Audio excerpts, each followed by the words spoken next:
اور مولانا روم نے اس کو ذکر کیا، ویسے سیرت کی کتابوں میں بھی خیر ہے کہ حاتم تائی کا بیٹا تھا، عدی بن حاتم اس کا نام تھا،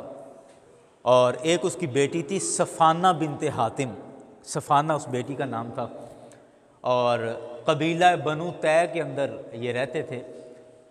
ایک موقع آیا کہ نبی مکرم صلی اللہ علیہ وسلم نے صحابہ کرام کا ایک وفد بھیجا کہ تم قبیلہ طے پر جا کر اسلام پیش کرو، جو لوگ مسلمان ہو جائیں تو فابہا، جو آگے سے جنگ کریں تو تم ان کو قید کر کے میرے پاس لے آؤ۔ یہ ایک وفد گیا وہاں پر، اور اس وفد کے بارے جب عدی بن حاتم کو پتہ چلا، عدی بن حاتم جو حاتم تائی کا بیٹا تھا، اس کو پتہ چلا تو یہ اپنا ساز و سامان لے کر اور کچھ ضرورت کی چیزیں لے کر وہاں سے ملک شام کی طرف بھاگ گیا۔ اس کی بہن حاتم تائی کی بیٹی صفانہ بنت حاتم وہ گھر پر تھی، باہر کیف ان کو قید کر لیا گیا اور قید کر کے سرکار کی بارگاہ میں ان کو پیش کیا گیا۔ جب وہ سرکار کی بارگاہ میں آئیں تو یہ ایک بڑی طویل حدیث ہے کہ ان کی کیا کیا باتیں ہوئیں اور کس طرح سے انہوں نے بات چیت کی، تو آپ کا اگر ذوق سلامت ہے تو میں ساری حدیث ذکر کرتا ہوں، مکمل حدیث آپ کے سامنے پیش کرتا ہوں۔ اچھا، حاتم تائی کی بیٹی، ظاہری بات ہے کچھ اور لوگ بھی ان کے ساتھ قید تھے، تو لوگوں نے حاتم تائی کی بیٹی سے کہا، صفانہ بنت حاتم سے کہا کہ آپ تو بادشاہ کی بیٹی ہیں، تو آپ ان مسلمانوں کے نبی سے بات چیت کریں کوئی، کہ کوئی آزادی کی راہ نکل آئے کہ ہمیں چھوڑ دیں۔ اور محاورہ ہے کہ کلام الملوک ملوک الکلام، کہ بادشاہ کی جو بات ہوتی ہے وہ باتوں کی بھی بادشاہ ہوتی ہے، تو آپ کا بات کرنا کچھ اور ہے، آپ بات کریں۔ یہ صفانہ بنت حاتم نبی پاک صلی اللہ علیہ وسلم کے پاس آئیں اور آ کر اپنے ہی طریقے سے، اپنے ہی انداز میں بات کرتی ہیں، کہتی ہیں کہ میں نے سنا ہے کہ مسلمانوں کے نبی، یعنی میں نے سنا ہے کہ آپ بڑے سخی انسان ہیں۔ تو سرکار نے فرمایا اچھا، تو پھر عرض کرتی ہیں کہ ٹھیک ہے، میں نے آپ کے بارے سنا ہے آپ بڑے سخی ہیں، لیکن میرا باپ بھی بڑا سخی آدمی تھا۔ سرکار نے فرمایا اچھا، ہاں، کہتی ہاں جی، میرا باپ بڑا سخی آدمی تھا، اور میرے باپ نے، یعنی حاتم تائی نے، میرے باپ نے اپنے محل کے اندر ایک بارہ دری بنوائی تھی، اور اس بارہ دری میں ظاہری بات ہے 12 دروازے ہوتے ہیں، وہ برآمدہ ٹائپ کی ہوتی،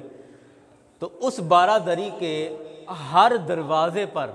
اناج، غلہ اور زیورات لے کر میرے ابا نے، میرے والد نے نوکر بٹھائے ہوتے تھے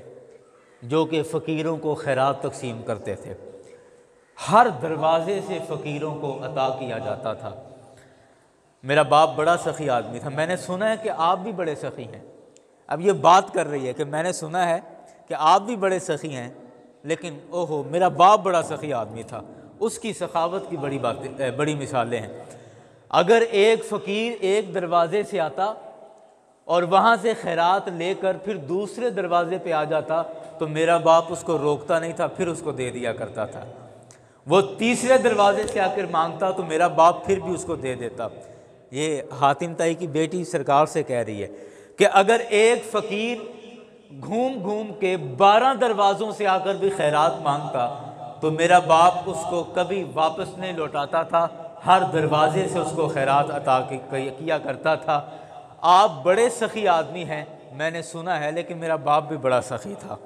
اب یہ بات کر رہی ہیں سرکار علیہ الصلوۃ والسلام سے کہ میں اس طرح کی بات کر کے پھر اگلی بات کروں گی کہ ہمیں رہا کر دیں، اور یہ اس طرح۔ حضرت صدیق اکبر رضی اللہ تعالی عنہ آپ پاس کھڑے تھے، آپ کی بس ایک اپنی کیفیت تھی، آپ سے رہا نہیں گیا، فوراً آپ نے کہا کہ یہ کون سی سخاوت ہے کہ جس دربار میں فقیر کو بار بار مانگنا پڑتا ہے۔ آئے ہائے ہائے، سمجھے نہیں آپ؟ یہ کیسی سخاوت ہے؟ یہ تمہارے باپ کی کیا سخاوت ہے کہ ایک فقیر کو بار بار مانگنا پڑتا ہے، کبھی اس در سے، پھر اگلے دروازے سے، پھر اگلے دروازے سے، پھر اگلے دروازے سے۔ یہ کیسی سخاوت ہے کہ بار بار مانگ کر بھی فقیر کی ضرورت پوری نہیں ہوتی، اور جس نبی سے تم بات کر رہی ہو، میرے آقا کی یہ شان ہے، میرے آقا کا یہ مقام اور یہ مرتبہ ہے کہ جس کسی نے ایک بار در مصطفیٰ پر آ کر دامن پھیلا دیا ہے، میرے آقا نے ایسا نوازا ہے کہ پھر ساری زندگی کسی کے سامنے دامن پھیلانے کی ضرورت پیش نہیں آئی ہے۔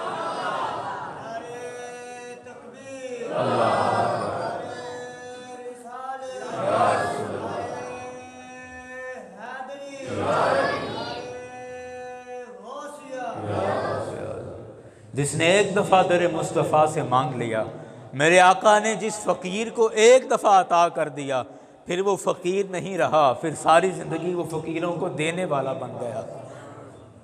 پھر کبھی کسی سے سوال نہیں کیا ہے۔ باہر کیف یہ بات کر رہی ہے، اور بات کرتے کرتے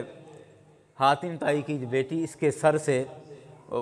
دوپٹہ اتر گیا، چادر اتر گئی، تو میرے کریم آقا صلی اللہ علیہ وسلم نے فوراً نظریں نیچی فرما لی، جیسے سر